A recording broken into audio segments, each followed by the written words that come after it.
I went from averaging about 11 seconds with a 9-second PB to averaging 5.8 seconds with a mid 3-second PB in just about 6 months on clock.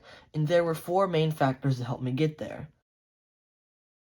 The first thing is pretty simple but crucial to improve on clock, and that of course is hardware. In the past, good clock hardware was scarce. You would have to mod out clocks to get even mediocre hardware. Luckily, with the release of the Qi clock though, you can get great hardware out of the box. If you do happen to pick up a Qi clock and want to support the channel, you can get one on thecubicle.com and use discount code HUMBLE for a nice discount on your order.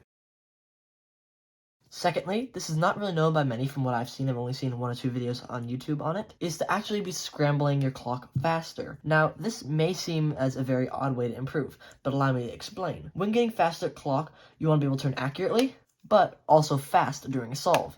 And you don't want to be having to look back at what you're doing, which can slow you down greatly. When trying to scramble fast, you work on improving both of those skills. When you scramble fast, you are increasing your TPS, because you are scrambling fast as possible, but more importantly, you're turning accuracy, because you're learning exactly how much effort you need to put into each of those moves. So, for example, if you were to get really fast at scrambling, you would know exactly how much force you need to put into, say, a DL5.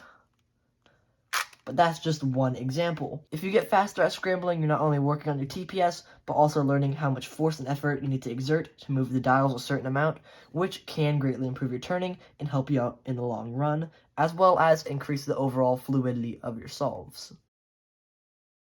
Next up is yet another exercise to improve your TPS and turning accuracy. Now, I haven't made a video on this tip before, and I know there is a lot more on YouTube on it, but I do find it extremely helpful, so I am going to put it in this video as well. For this exercise, you want to start with 1 pin up, and then practice moving that dial just by 1. Once you go around a couple times, and you're comfortable with doing that, start doing 2. And after you're comfortable with 2, go on to 3.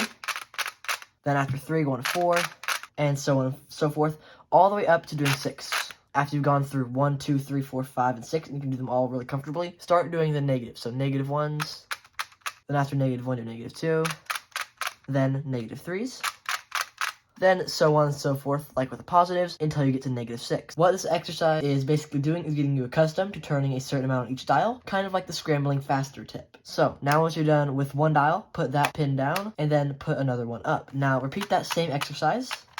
So 1, then 2s, then 3s, all up to 6s, then start doing negative. Then go through all 4 pins. Then after that, you want to start doing it with 2 pins up.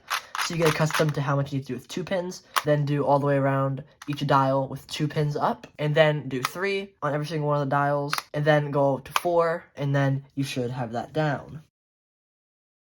On to the final and most important tip I can possibly give for clock. Practice. Some people just overlook this step in getting fast at clock, although it is the #1 way you can improve the event. To get where I am now, it took an average about 500 solves every week for the past couple of months. Since clock really isn't an alg-based event, you can't just rely on improvement from learning alg sets. Practice is an essential part of the event, and having to practice so much to become fast at the event is a reason that makes a lot of people stop doing it in the first place and gets them burnt out.